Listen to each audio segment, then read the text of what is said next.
Dear students, today we are going to discuss about sources of homeopathic pharmacy, its speciality and scope.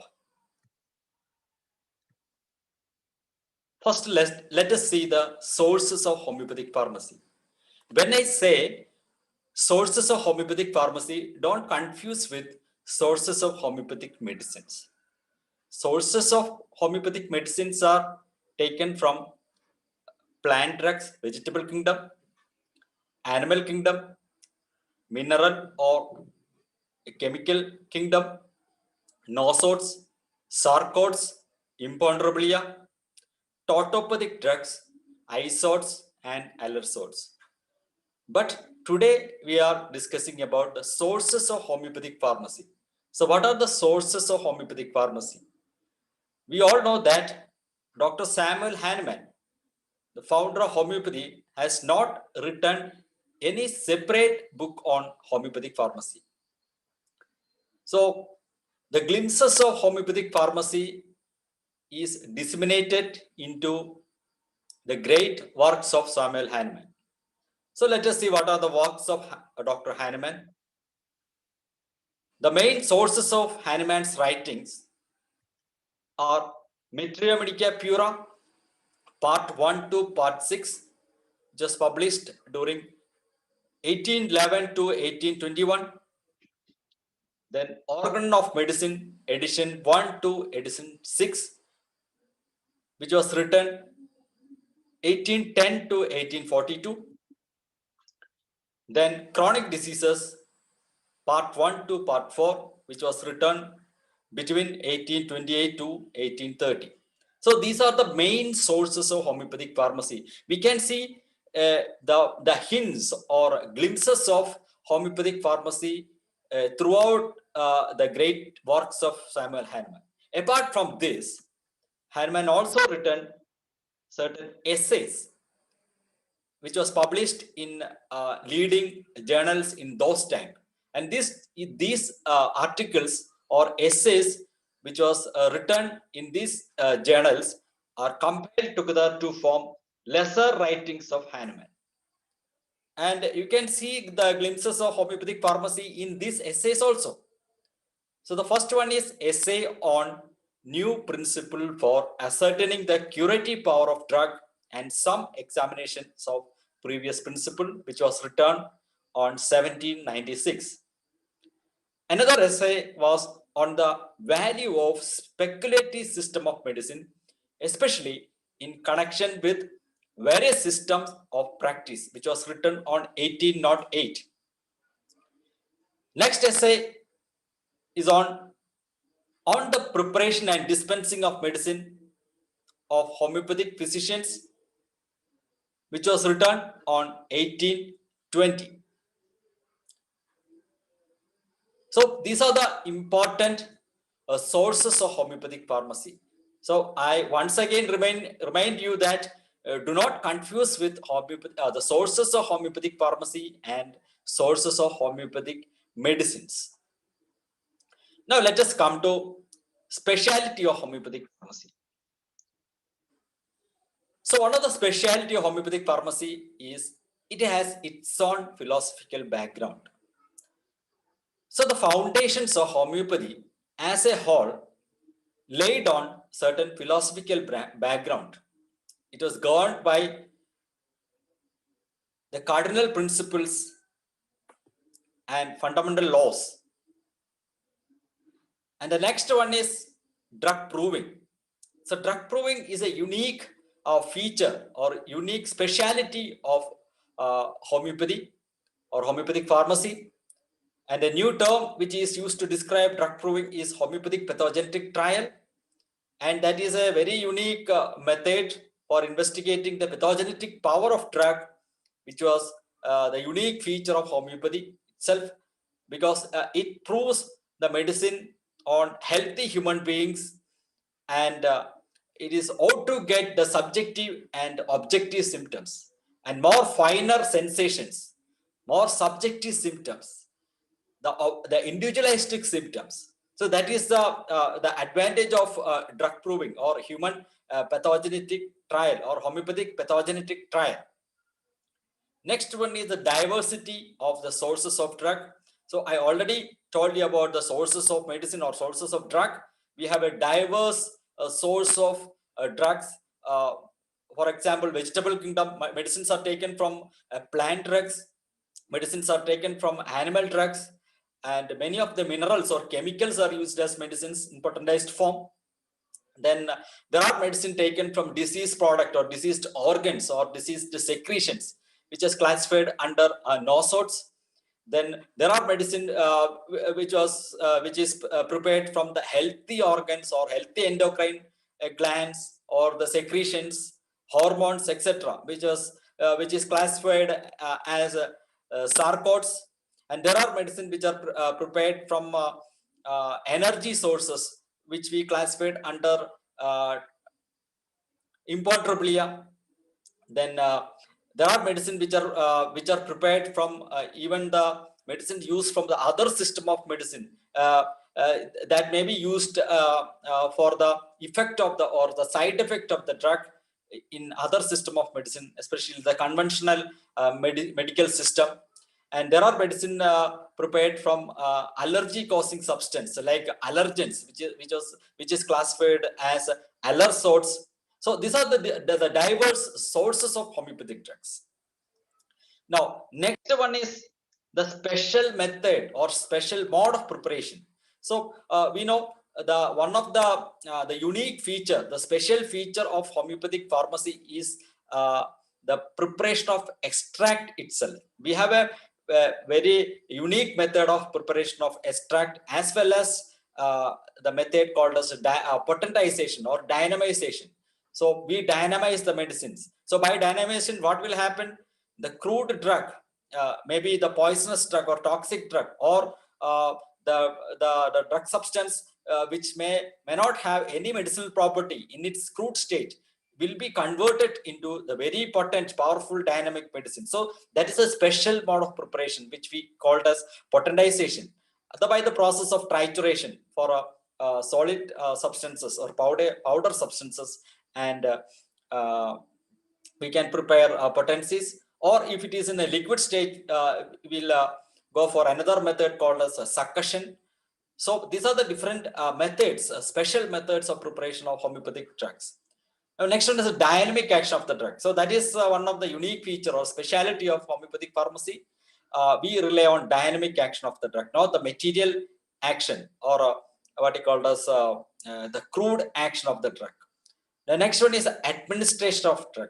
So usually the drugs are administered orally, or in conventional system, the medicines are administered in parenteral route, injections, or external application. So apart from all these method of administration, drug administration, in homeopathy, we are using another method called as olfaction method. So that is one of the unique feature of homeopathic pharmacies. Apart from these usual the routes of administration, we are also giving a drug by olfaction method. Okay, so that is one of the speciality. Now the scope of homeopathic pharmacy. So what are the background information you require to study homeopathic pharmacy? The knowledge of, the first one is the knowledge of weights and measures. So the knowledge of weights and measures is a very essential knowledge to practice and to learn any pharmacy of any system of medicine. So we should know how much quantity of medicine should be taken. So in pharmaceutical industries, we prefer to have special methods of weights and measures like Avogadro's method or apothecaries system of weights and measures, other than metric system. So in conventional usage, we rely on a metric system, but in pharmaceutical industry, we mainly uses apothecary system. That is why we take medicine in ounces or pounds, etc. So the knowledge of weights and measures is very, very important as far as pharmacy is concerned. Now, next one is the knowledge of drug. Knowledge of drug means it is not only the action of drug, but starting from the the identification or the identification features. So then the method of collection, method of preparations, then finally the pharmacological action of the drug. So that knowledge is very, very important to know the effect of the drug in the body. Next one is a knowledge of vehicles. So what do you mean by vehicles? Vehicles are inert substances which are used to make the drug.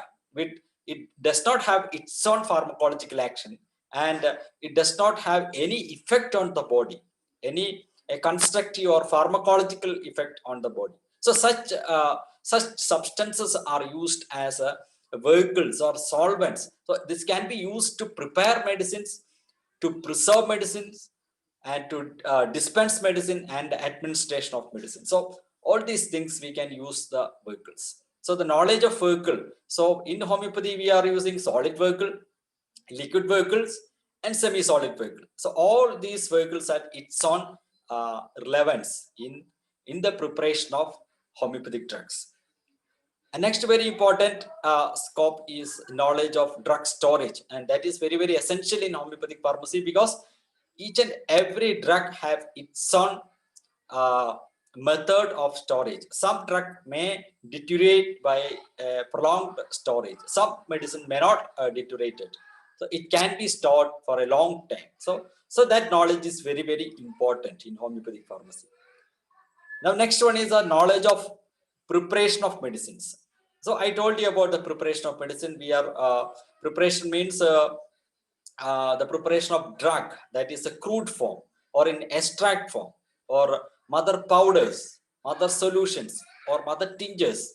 Now from this we need to prepare the potentized medicine by the method of trituration and succussion. So these are all a special knowledge of homeopathic pharmacy which are not found in any other system of medicine. So that knowledge is very, very important while studying homeopathic pharmacy. Now, next one is the knowledge of external application. Though external applications are very rare in homeopathy, in classical homeopathy, and some of the schools of homeopathy are recommended to use external applications, but there are some restrictions in using external application. Not in all cases, especially if the disease is in dynamic origin, then we may not have to use external application. There is no need of using any external application, because the external symptoms are due to the internal disease. So we are curing the internal disease by using the constitutional medicine, which was selected on the basis of individualization. There is no need of external application.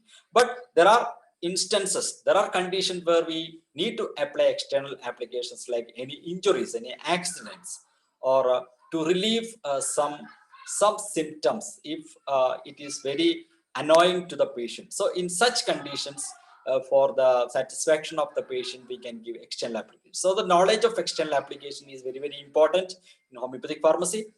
And the usual external application which we are used in homeopathy are ointments. All of you know the ointments, then lotions, then liniments, glycerols, then fomentations. Then these are all some type of external applications. And Hahnemann has given a very strict guidelines to how to use external application. So he recommended not to use external applications in every cases. So he has suggested some cases where the external application is inevitable, and that knowledge is very, very important. Next one is the knowledge of posology. So in the introduction classes, I have explained you about the posology. Posology is nothing but the doctrine of the dose. So what is a dose? A dose of a medicine is the quantity of that medicine taken at a time. So when you say the term dose in homeopathy, a dose means it's not only the quantity, but the special preparation of the medicine, then how often the medicine is to be repeated. So pharmacopolexic. So all these will be there in the word dose. And we know in homeopathy, we have a unique method of selecting a dose, and it is not like a conventional medicine. It is not only depending on the age and the body weight, but also uh, we have given much value or weightage to the susceptibility of the patient. Susceptibility is very, very important as far as homeopathy is concerned. Susceptibility is nothing but it is a power of an individual to receive or react to the external stimuli. So you will learn more about susceptibility in later classes or in next year. Or a posology as such is a separate chapter in homeopathic pharmacy. And the susceptibility is a very, very important factor in selecting a dose or a posology. And the other factors are the conditions or what you call as nature and intensity of the disease, or seat of a disease, and stage and duration of the disease, and the previous treatment of the disease. So these are the factors which we consider for a selection of a particular potency and its reputation. And again, about the reputation, posology will also include the repetition of medicine. How often we need to repeat a medicine. So here the repetition is based on the condition and progress of the patient, then nature of the disease and nature of the remedy. So all these factors are to be considered uh, to repeat a medicine. Now the knowledge of prescription writing.